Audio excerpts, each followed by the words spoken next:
श्रीसूक्त हरि ओं हिरण्यवर्णां हरिणीं सुवर्णरजतस्रजां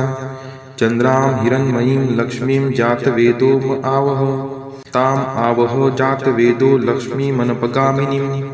यस्यां हिरण्यं विन्देयं कामश्वपुरुषानहम् अश्वपूर्वामृतमद्यां हस्तिनादप्रबोधिनीं श्रियं देवीमुपहवये शिर्मा देवी जुषताम् कां सुस्मिता हिरण्यप्राकाराम् आर्द्रां ज्वलन्ति तृप्तां तर्पयन्तीं पद्मे स्थितां पद्मवर्णां तामिहोपहवये श्रियं चन्द्राप्रभासां यशसा ज्वलन्ति श्रियं लोके देवजुष्टामुदारां तां पद्मिनीं शरणं प्रपद्ये अलक्ष्मीर्मे नश्यतां त्वां ऋणे आदित्यवर्णे तपसोऽधिजातो वनस्पतिस्थो वृक्षोऽत बिल्वः तस्य फलानि तपसा नुदन्तु मायान्तरायाच्च बाह्या अलक्ष्मीः उपैतु मां देवसखः कीर्तिश्च मणिना सह प्रादुर्भूतोऽस्मि राष्ट्रेऽस्मिन् कीर्तिमृद्धिं ददातु मे क्षुत्पिपासामलां ज्येष्ठाम् अलक्ष्मीं नाशयाम्यहम् अभूतिं समृद्धिं च सर्वा निर्नुद्मे गृहात् गन्धद्वारां दुराधर्षां निष्टपुष्टां करीषिणीम् ईश्वरी सर्वभूतानां तामिहोपहवये श्रियं मनसः काममाकुतिं वाचः सत्यमशीमहि पशूनां रूपमन्नस्य मयि श्रीशयतां यशः कर्दमेन प्रजावृता मयि सम्भवकर्दम श्रियं वासय मे कुले मातरं पद्ममालिनीम् आपः स्रजन्तु स्निग्धानि चिक्लितवसमे गृहे नीचदेवीं मातरं श्रियं वासय मे कुले आर्द्रायः करणीं यष्टिं सुवर्णां हेमालिनीं सूर्यां हिरण्मयीं लक्ष्मीं जातवेदो आवह आर्द्रां पुष्करिणीं पुष्टिं पिङ्गलां पद्ममालिनीं चन्द्रां हिरण्मयीं लक्ष्मीं जातवेदो आवह ताम् आवह जातवेदो लक्ष्मीमनपगामिनीं यस्यां हिरण्यं प्रभूतं गावो दासोऽश्वान् विन्देयं पुरुषानहम् यः शुचिः प्रयतो भूत्वा जुहुयादाज्यमन्वहं सुक्तं पञ्चदशर्चं च श्रीकामः सततं जपेत् हरि ओं हिरण्यवर्णां हरिणीं सुवर्णरजतस्रजां चन्द्रां हिरण्मयीं लक्ष्मीं जातवेदो आवह ताम् आवह जातवेदो लक्ष्मीमनपगामिनीं यस्यां हिरण्यं विन्देयं कामश्वपुरुषानहम् अश्वपूर्वामृतमद्यां हस्तिनादप्रबोधिनीं श्रियं देवीमुपहवये शिर्मा देवी जुषताम् कां सुस्मिता हिरण्यप्राकाराम् आर्द्रां ज्वलन्ति तृप्तां तर्पयन्तीं पद्मे स्थितां पद्मवर्णां तामिहोपहवये श्रियं चन्द्राप्रभासां यशसा ज्वलन्ति श्रियं लोके देवजुष्टामुदारां तां पद्मिनीं शरणं प्रपद्ये अलक्ष्मीर्मे नश्यतां त्वां ऋणे आदित्यवर्णे तपसोऽधिजातो वनस्पतिस्थो वृक्षोऽत बिल्वः तस्य फलानि तपसा नुदन्तु मायान्तरायाच्च बाह्या अलक्ष्मीः उपैतु मां देवसखः कीर्तिश्च मणिना सह प्रादुर्भूतोऽस्मि राष्ट्रेऽस्मिन् कीर्तिमृद्धिं ददातु मे क्षुत्पिपासामलां ज्येष्ठाम् अलक्ष्मीं नाशयाम्यहम् अभूतिं समृद्धिं च सर्वा निर्नुद्मे गृहात् गन्धद्वारां दुराधर्षां निष्टपुष्टां करीषिणीम् ईश्वरी सर्वभूतानां तामिहोपहवये श्रियं मनसः काममाकुतिं वाचः सत्यमशीमहि पशूनां रूपमन्नस्य मयि श्रीशयतां यशः कर्दमेन प्रजावृता मयि सम्भवकर्दम श्रियं वासय मे कुले मातरं पद्ममालिनीम् आपः स्रजन्तु स्निग्धानि चिक्लितवसमे गृहे नीचदेवीं मातरं श्रियं वासय मे कुले आर्द्रायः करणीं यष्टिं सुवर्णां हेमालिनीं सूर्यां हिरण्मयीं लक्ष्मीं जातवेदो आवह आर्द्रां पुष्करिणीं पुष्टिं पिङ्गलां पद्ममालिनीं चन्द्रां हिरण्मयीं लक्ष्मीं जातवेदो आवह ताम् आवह जातवेदो लक्ष्मीमनपगामिनीं यस्यां हिरण्यं प्रभूतं गावो दासोऽश्वान् विन्देयं पुरुषानहम् यः शुचिः प्रयतो भूत्वा जुहुयादाज्यमन्वहं सुक्तं पञ्चदशर्चं च श्रीकामः सततं जपेत् हरि ओं हिरण्यवर्णां हरिणीं सुवर्णरजतस्रजां चन्द्रां हिरण्मयीं लक्ष्मीं जातवेदो आवह ताम् आवह जातवेदो लक्ष्मीमनपगामिनीं यस्यां हिरण्यं विन्देयं कामश्वपुरुषानहम् अश्वपूर्वामृतमद्यां हस्तिनादप्रबोधिनीं श्रियं देवीमुपहवये शिर्मा देवी जुषताम् कां सुस्मिता हिरण्यप्राकाराम् आर्द्रां ज्वलन्ति तृप्तां तर्पयन्तीं पद्मे स्थितां पद्मवर्णां तामिहोपहवये श्रियं चन्द्राप्रभासां यशसा ज्वलन्ति श्रियं लोके देवजुष्टामुदारां तां पद्मिनीं शरणं प्रपद्ये अलक्ष्मीर्मे नश्यतां त्वां ऋणे आदित्यवर्णे तपसोऽधिजातो वनस्पतिस्थो वृक्षोऽत बिल्वः तस्य फलानि तपसा नुदन्तु मायान्तरायाच्च बाह्या अलक्ष्मीः उपैतु मां देवसखः कीर्तिश्च मणिना सह प्रादुर्भूतोऽस्मि राष्ट्रेऽस्मिन् कीर्तिमृद्धिं ददातु मे क्षुत्पिपासामलां ज्येष्ठाम् अलक्ष्मीं नाशयाम्यहम् अभूतिं समृद्धिं च सर्वा निर्नुद्मे गृहात् गन्धद्वारां दुराधर्षां निष्टपुष्टां करीषिणीम् ईश्वरी सर्वभूतानां तामिहोपहवये श्रियम् मनसः काममाकुतिं वाचः सत्यमशीमहि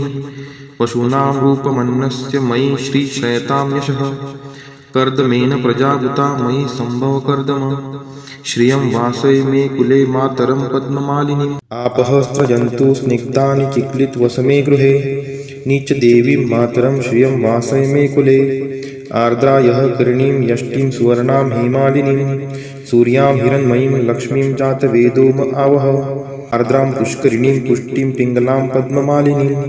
चन्द्रां हिरण्मयीं लक्ष्मीं जातवेदोम आवह ताम् आवह जातवेदो लक्ष्मीमनपगामिनीं यस्यां हिरण्यं प्रभूतं गावो दासोऽश्वान् विन्देयं पुरुषानहं यः शुचिः प्रयतो भूत्वा जुहुयादाज्य मन्वहं सुक्तं पञ्चदशर्चं च श्रीकामः सततं जपेत् हरि ओं हिरण्यवर्णां हरिणीं सुवर्णरजतस्रजां चन्द्रां हिरण्मयीं लक्ष्मीं जातवेदोम आवह ताम् आवह जातवेदो लक्ष्मीमनपगामिनीं यस्यां हिरण्यं विन्देयं कामश्वपुरुषानहम् अश्वपूर्वामृतमद्यां हस्तिनादप्रबोधिनीं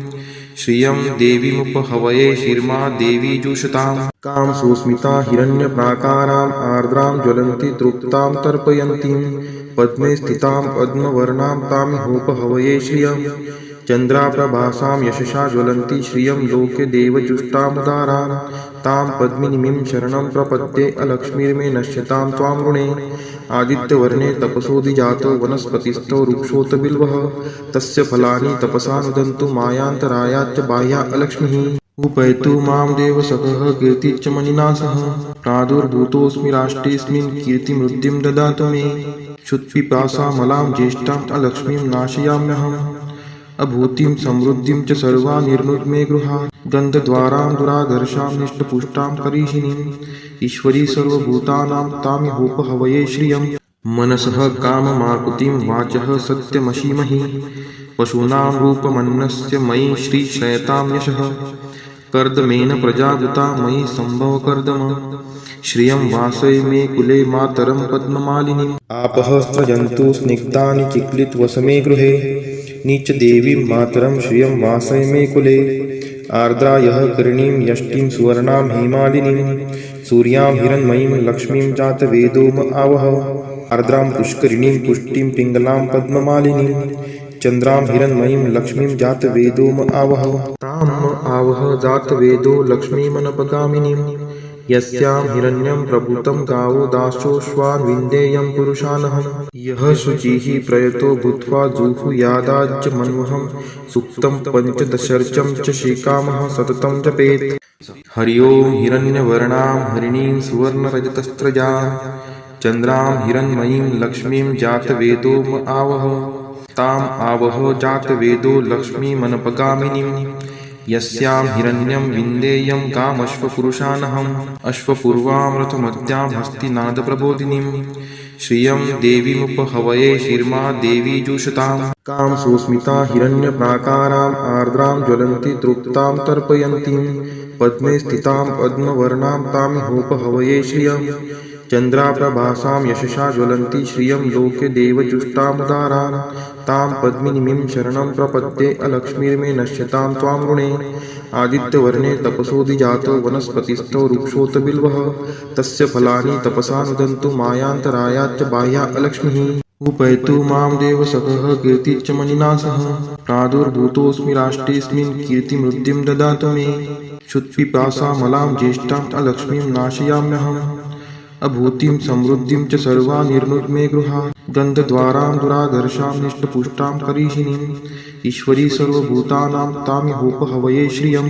मनसः काममाकुतिं वाचः सत्यमशीमहि पशूनां रूपमन्नस्य मयि श्रीशयतां यशः कर्दमेन प्रजावृता मयि सम्भव कर्दम श्रियं वासय मे कुले मातरं पद्ममालिनीम् आपः स्रजन्तु स्निग्धानि चिक्लितवसमे गृहे नीच देवीं मातरं श्रियं वासय मे कुले आर्द्रा यः करणीं यष्टिं सुवर्णां हेमालिनीं सूर्यां हिरण्मयीं लक्ष्मीं जातवेदोम आवह आर्द्रां पुष्करिणीं पुष्टिं पिङ्गलां पद्ममालिनीं चन्द्रां हिरण्मयीं लक्ष्मीं जातवेदोम आवह ताम् आवह जातवेदो लक्ष्मीमनपगामिनीं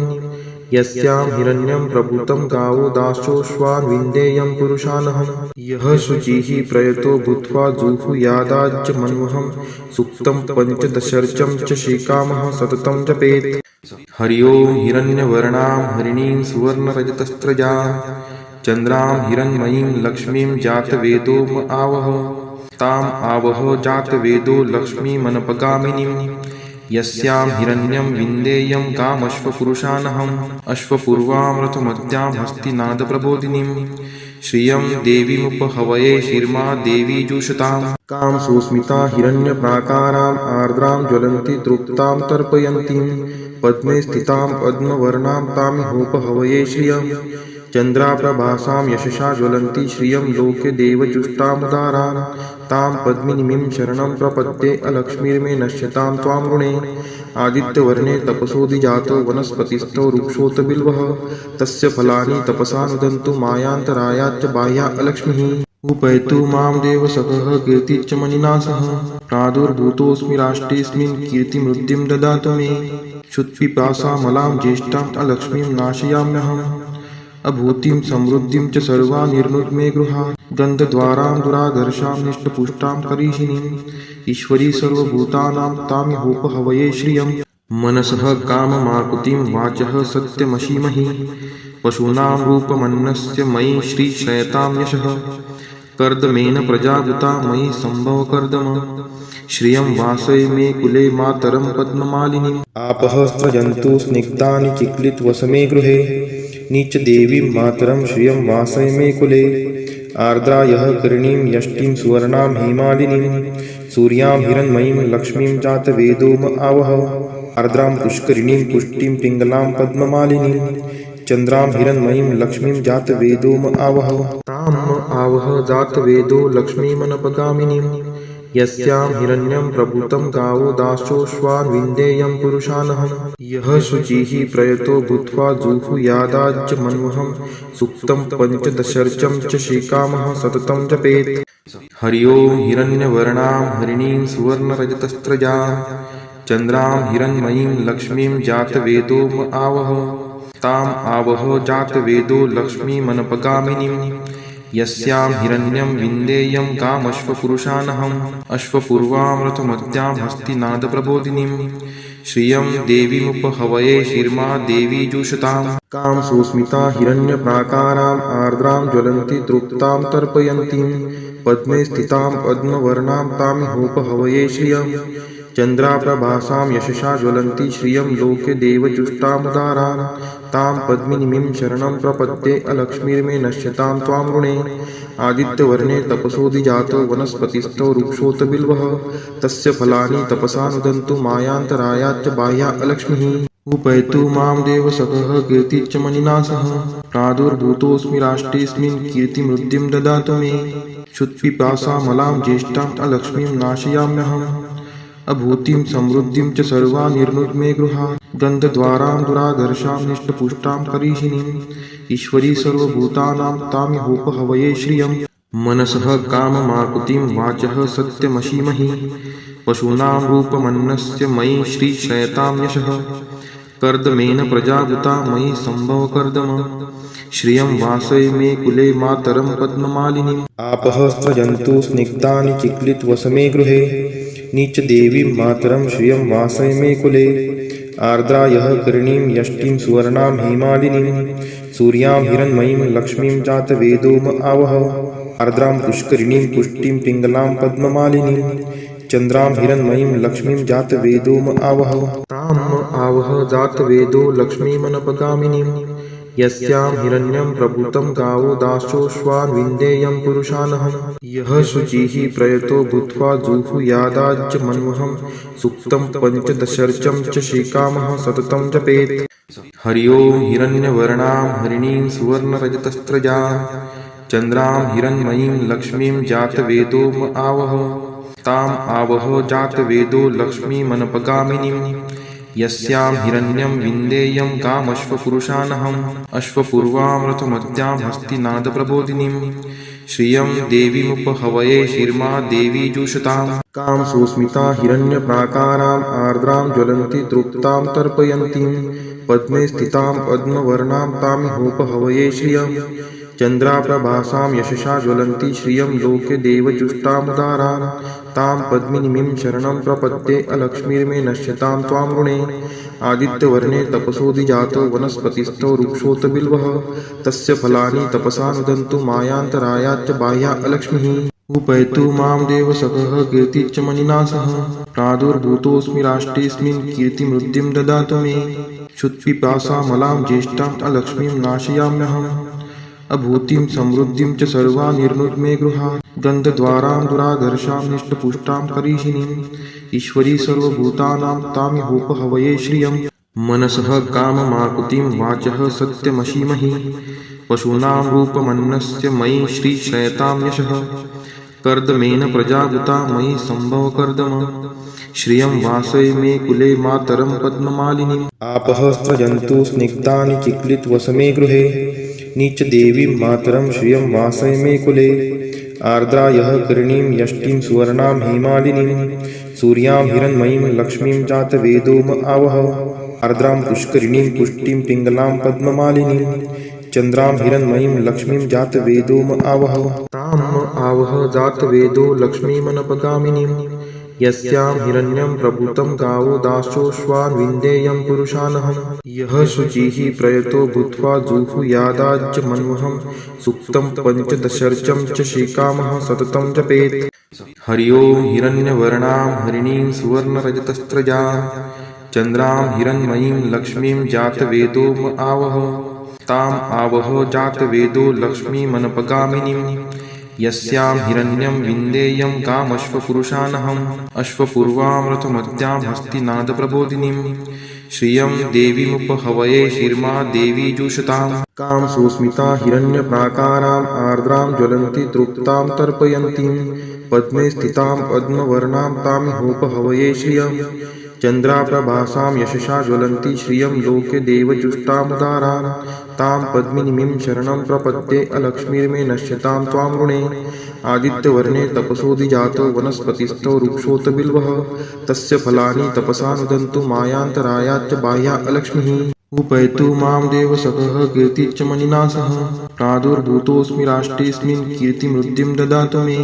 क्षुत्पिपासामलां ज्येष्ठाम् अलक्ष्मीं नाशयाम्यहम् अभूतिं समृद्धिं च सर्वा निर्नुद्मे गृहात् गन्धद्वारां दुराधर्षां निष्टपुष्टां करीषिणीम् ईश्वरी सर्वभूतानां तामिहोपहवये श्रियम् मनसः काममाकुतिं वाचः सत्यमशीमहि पशूनां रूपमन्नस्य मयि श्रीशयतां यशः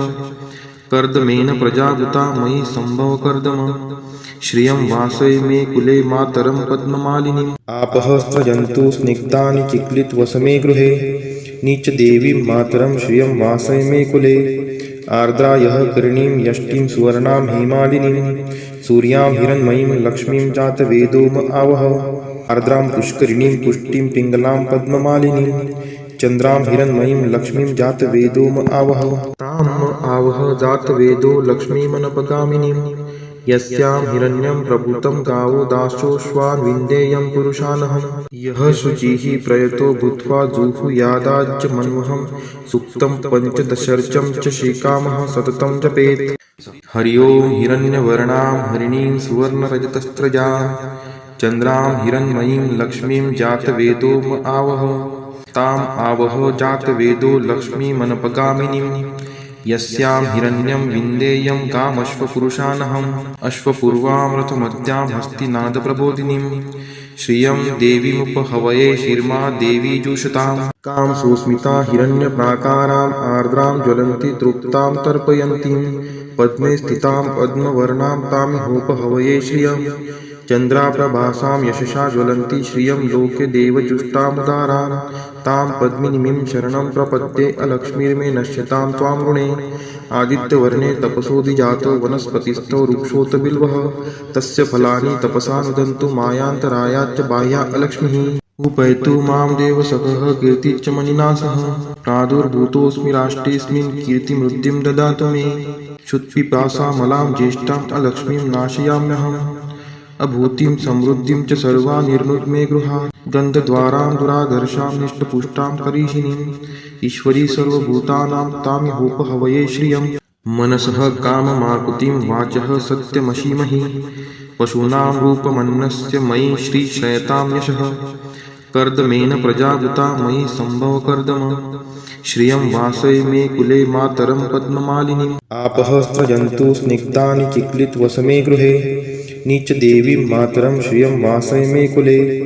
आर्द्रा यः करणीं यष्टिं सुवर्णां हेमालिनीं सूर्यां हिरण्मयीं लक्ष्मीं जातवेदोम आवह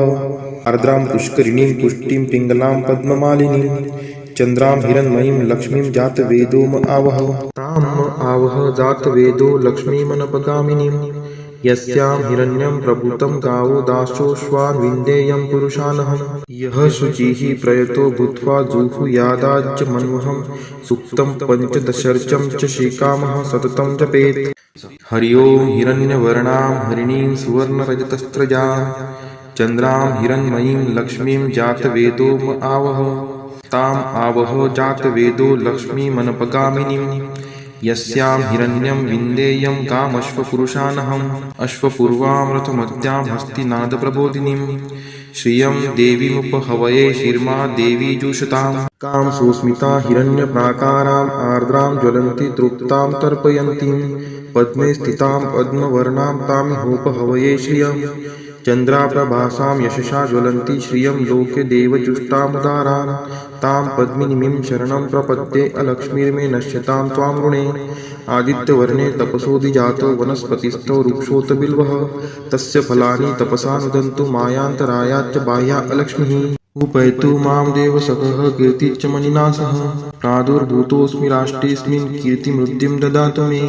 क्षुत्पिपासामलां ज्येष्ठाम् अलक्ष्मीं नाशयाम्यहम् अभूतिं समृद्धिं च सर्वा निर्नुद्मे गृहात् गन्धद्वारां दुराधर्षां निष्टपुष्टां करीषिणीम् ईश्वरी सर्वभूतानां तामिहोपहवये श्रियम् मनसः काममाकुतिं वाचः सत्यमशीमहि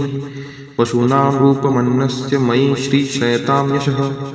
कर्दमेन प्रजावृता मयि सम्भवकर्दम श्रियं वासय मे कुले मातरं पद्ममालिनीम् आपः स्रजन्तु स्निग्धानि चिक्लितवसमे गृहे नीचदेवीं मातरं श्रियं वासय मे कुले आर्द्रा यः करणीं यष्टिं सुवर्णां हेमालिनीं सूर्यां हिरण्मयीं लक्ष्मीं जातवेदोम आवह आर्द्रां पुष्करिणीं पुष्टिं पिङ्गलां पद्ममालिनीं चन्द्रां हिरण्मयीं लक्ष्मीं जातवेदोम आवह ताम् आवह जातवेदो लक्ष्मीमनपगामिनीं यस्यां हिरण्यं प्रभूतं गावो दासोऽश्वान् विन्देयं पुरुषानहं यः शुचिः प्रयतो भूत्वा जुहुयादाज्ज मन्वहं सुक्तं पञ्चदशर्चं च श्रीकामः सततं जपेत् हरि ओं हिरण्यवर्णां हरिणीं सुवर्णरजतस्रजां चन्द्रां हिरण्मयीं लक्ष्मीं जातवेदोम आवह ताम् आवह जातवेदो लक्ष्मीमनपगामिनीं यस्यां हिरण्यं विन्देयं कामश्वपुरुषानहम् अश्वपूर्वां रथमद्यां हस्तिनादप्रबोधिनीं श्रियं देवीमुपहवये शिर्मा देवी जुषताम् कां सुस्मिता हिरण्यप्राकाराम् आर्द्रां ज्वलन्ति तृप्तां तर्पयन्तीं पद्मे स्थितां पद्मवर्णां तामिहोपहवये श्रियम् चन्द्राप्रभासां यशसा ज्वलन्ति श्रियं लोके देवजुष्टामुदारान् तां पद्मिनीं शरणं प्रपद्ये अलक्ष्मीर्मे नश्यतां त्वां ऋणे आदित्यवर्णे तपसोऽधिजातो वनस्पतिस्थो वृक्षोऽत बिल्वः तस्य फलानि तपसा नुदन्तु मायान्तरायाच्च बाह्या अलक्ष्मीः उपैतु मां देवसखः कीर्तिश्च मणिना सह प्रादुर्भूतोऽस्मि राष्ट्रेऽस्मिन् कीर्तिमृद्धिं ददातु मे क्षुत्पिपासामलां ज्येष्ठाम् अलक्ष्मीं नाशयाम्यहम् अभूतिं समृद्धिं च सर्वा निर्नुद्मे गृहात् गन्धद्वारां दुराधर्षां निष्टपुष्टां करीषिणीम् ईश्वरी सर्वभूतानां तामिहोपहवये श्रियम् मनसः काममाकुतिं वाचः सत्यमशीमहि पशूनां रूपमन्नस्य मयि श्रीशयतां यशः कर्दमेन प्रजाभूता मयि संभव कर्दम श्रियं वासय मे कुले मातरं पद्ममालिनीम् आपः स्रजन्तु स्निग्धानि चिक्लितवसमे गृहे नीच देवीं मातरं श्रियं वासय मे कुले आर्द्रा यः कर्णीं यष्टिं सुवर्णां हेमालिनीं सूर्यां हिरण्मयीं लक्ष्मीं जातवेदोम आवह आर्द्रां पुष्करिणीं पुष्टिं पिङ्गलां पद्ममालिनीं चन्द्रां हिरण्मयीं लक्ष्मीं जातवेदोम आवह ताम् आवह जातवेदो लक्ष्मीमनपगामिनीं यस्यां हिरण्यं प्रभूतं गावो दासोऽश्वान् विन्देयं पुरुषानहं यः शुचिः प्रयतो भूत्वा जुहुयादाज्यमन्वहं सुक्तं पञ्चदशर्चं च श्रीकामः सततं जपेत् हरि ओं हिरण्यवर्णां हरिणीं सुवर्णरजतस्त्रजां चन्द्रां हिरण्मयीं लक्ष्मीं जातवेदोम आवह ताम् आवह जातवेदो लक्ष्मीमनपगामिनीं यस्यां हिरण्यं विन्देयं कामश्वपुरुषानहम् अश्वपूर्वां रथमद्यां हस्तिनादप्रबोधिनीं श्रियं देवीमुपहवये शिर्मा देवी जुषताम् कां सुस्मिता हिरण्यप्राकाराम् आर्द्रां ज्वलन्ति तृप्तां तर्पयन्तीं पद्मे स्थितां पद्मवर्णां तामिहोपहवये श्रियं चन्द्राप्रभासां यशसा ज्वलन्ति श्रियं लोके देवजुष्टामुदारां तां पद्मिनीं शरणं प्रपद्ये अलक्ष्मीर्मे नश्यतां त्वां ऋणे आदित्यवर्णे तपसोऽधिजातो वनस्पतिस्थो वृक्षोऽत बिल्वः तस्य फलानि तपसा नुदन्तु मायान्तरायाच्च बाह्या अलक्ष्मीः उपैतु मां देवसखः कीर्तिश्च मणिना सह प्रादुर्भूतोऽस्मि राष्ट्रेऽस्मिन् कीर्तिमृद्धिं ददातु मे क्षुत्पिपासामलां ज्येष्ठाम् अलक्ष्मीं नाशयाम्यहम् अभूतिं समृद्धिं च सर्वा निर्नुद्मे गृहात् गन्धद्वारां दुराधर्षां निष्टपुष्टां करीषिणीम् ईश्वरी सर्वभूतानां तामिहोपहवये श्रियं मनसः काममाकुतिं वाचः सत्यमशीमहि पशूनां रूपमन्नस्य मयि श्रीशयतां यशः कर्दमेन प्रजाभूता मयि संभव कर्दम श्रियं वासय मे कुले मातरं पद्ममालिनीम् आपः स्रजन्तु स्निग्धानि चिक्लितवसमे गृहे नीच देवीं मातरं श्रियं वासय मे कुले आर्द्रा यः कर्णीं यष्टिं सुवर्णां हेमालिनीं सूर्यां हिरण्मयीं लक्ष्मीं जातवेदोम आवह आर्द्रां पुष्करिणीं पुष्टिं पिङ्गलां पद्ममालिनीं चन्द्रां हिरण्मयीं लक्ष्मीं जातवेदोम आवह ताम् आवह जातवेदो लक्ष्मीमनपगामिनीं यस्यां हिरण्यं प्रभूतं गावो दासोऽश्वान् विन्देयं पुरुषानहं यः शुचिः प्रयतो भूत्वा जुहुयादाज्यमन्वहं सुक्तं पञ्चदशर्चं च श्रीकामः सततं जपेत् हरि ओं हिरण्यवर्णां हरिणीं सुवर्णरजतस्त्रजां चन्द्रां हिरण्मयीं लक्ष्मीं जातवेदोम आवह ताम् आवह जातवेदो लक्ष्मीमनपगामिनीं यस्यां हिरण्यं विन्देयं कामश्वपुरुषानहम् अश्वपूर्वां रथमद्यां हस्तिनादप्रबोधिनीं श्रियं देवीमुपहवये शिर्मा देवी जुषताम् कां सुस्मिता हिरण्यप्राकाराम् आर्द्रां ज्वलन्ति तृप्तां तर्पयन्तीं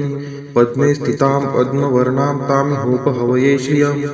चन्द्राप्रभासां यशसा ज्वलन्ति श्रियं लोके देवजुष्टामुदारां तां पद्मिनीं शरणं प्रपद्ये अलक्ष्मीर्मे नश्यतां त्वां ऋणे आदित्यवर्णे तपसोऽधिजातो वनस्पतिस्थो वृक्षोऽत बिल्वः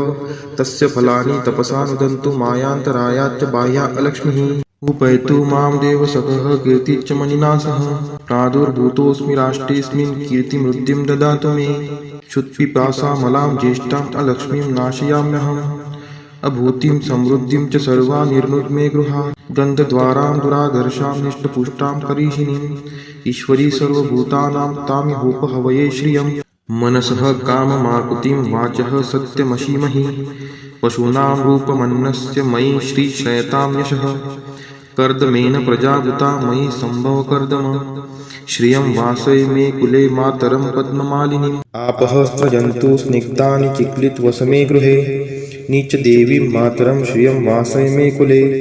आर्द्रा यः कर्णीं यष्टिं सुवर्णां हेमालिनीं सूर्यां हिरण्मयीं लक्ष्मीं जातवेदोम आवह आर्द्रां पुष्करिणीं पुष्टिं पिङ्गलां पद्ममालिनीं चन्द्रां हिरण्मयीं लक्ष्मीं जातवेदोम आवह ताम् आवह जातवेदो लक्ष्मीमनपगामिनीं यस्यां हिरण्यं प्रभूतं गावो दासोऽश्वान् विन्देयं पुरुषानहम् यः शुचिः प्रयतो भूत्वा जुहुयादाज्य मन्वहं सुक्तं पञ्चदशर्चं च श्रीकामः सततं जपेत्। हरि ओं हिरण्यवर्णां हरिणीं सुवर्णरजतस्रजां चन्द्रां हिरण्मयीं लक्ष्मीं जातवेदो आवह ताम् आवह जातवेदो लक्ष्मीमनपगामिनीं यस्यां हिरण्यं विन्देयं कामश्वपुरुषानहम् अश्वपूर्वामृतमद्यां हस्तिनादप्रबोधिनीं श्रियं देवीमुपहवये शिर्मा देवी जुषताम् कां सुस्मिता हिरण्यप्राकाराम् आर्द्रां ज्वलन्ति तृप्तां तर्पयन्तीं पद्मे स्थितां पद्मवर्णां तामिहोपहवये श्रियं चन्द्राप्रभासां यशसा ज्वलन्ति श्रियं लोके देवजुष्टामुदारां तां पद्मिनीं शरणं प्रपद्ये अलक्ष्मीर्मे नश्यतां त्वां ऋणे आदित्यवर्णे तपसोऽधिजातो वनस्पतिस्थो वृक्षोत बिल्वः तस्य फलानि तपसा नुदन्तु मायान्तरायाच्च बाह्या अलक्ष्मीः उपैतु मां देवसखः कीर्तिश्च मणिना सह प्रादुर्भूतोऽस्मि राष्ट्रेऽस्मिन् कीर्तिमृद्धिं ददातु मे क्षुत्पिपासामलां ज्येष्ठाम् अलक्ष्मीं नाशयाम्यहम् अभूतिं समृद्धिं च सर्वा निर्नुद्मे गृहात् गन्धद्वारां दुराधर्षां निष्टपुष्टां करीषिणीम् ईश्वरी सर्वभूतानां तामिहोपहवये श्रियं मनसः काममाकुतिं वाचः सत्यमशीमहि पशूनां रूपमन्नस्य मयि श्रीशयतां यशः कर्दमेन प्रजावृता मयि सम्भव कर्दम श्रियं वासय मे कुले मातरं पद्ममालिनीम् आपः स्रजन्तु स्निग्धानि चिक्लितवसमे गृहे नीच देवीं मातरं श्रियं वासय मे कुले आर्द्रा यः कर्णीं यष्टिं सुवर्णां हेमालिनीं सूर्यां हिरण्मयीं लक्ष्मीं जातवेदो आवह आर्द्रां पुष्करिणीं पुष्टिं पिङ्गलां पद्ममालिनीं चन्द्रां हिरण्मयीं लक्ष्मीं जातवेदो आवह ताम् आवह जातवेदो लक्ष्मीमनपगामिनीं यस्यां हिरण्यं प्रभूतं गावो दासोऽश्वान् विन्देयं पुरुषानहम् यः शुचिः प्रयतो भूत्वा जुहुयादाज्य मन्वहं सुक्तं पञ्चदशर्चं च श्रीकामः सततं जपेत्। हरि ओं हिरण्यवर्णां हरिणीं सुवर्णरजतस्रजां चन्द्रां हिरण्मयीं लक्ष्मीं जातवेदो आवह ताम् आवह जातवेदो लक्ष्मीमनपगामिनीं यस्यां हिरण्यं विन्देयं कामश्वपुरुषानहम् अश्वपूर्वामृतमद्यां हस्तिनादप्रबोधिनीं श्रियं देवीमुपहवये शिर्मा देवी जुषताम् कां सुस्मिता हिरण्यप्राकाराम् आर्द्रां ज्वलन्ति तृप्तां तर्पयन्तीं पद्मे स्थितां पद्मवर्णां तामिहोपहवये श्रियं चन्द्राप्रभासां यशसा ज्वलन्ति श्रियं लोके देवजुष्टामुदारां तां पद्मिनीं शरणं प्रपद्ये अलक्ष्मीर्मे नश्यतां त्वां ऋणे आदित्यवर्णे तपसोऽधिजातो वनस्पतिस्थो वृक्षोत बिल्वः तस्य फलानि तपसा नुदन्तु मायान्तरायाच्च बाह्या अलक्ष्मीः उपैतु मां देवसखः कीर्तिश्च मणिना सह प्रादुर्भूतोऽस्मि राष्ट्रेऽस्मिन् कीर्तिमृद्धिं ददातु मे क्षुत्पिपासामलां ज्येष्ठाम् अलक्ष्मीं नाशयाम्यहम् अभूतिं समृद्धिं च सर्वा निर्नुद्मे गृहात् गन्धद्वारां दुराधर्षां निष्टपुष्टां करीषिणीम् ईश्वरी सर्वभूतानां तामिहोपहवये श्रियं मनसः काममाकुतिं वाचः सत्यमशीमहि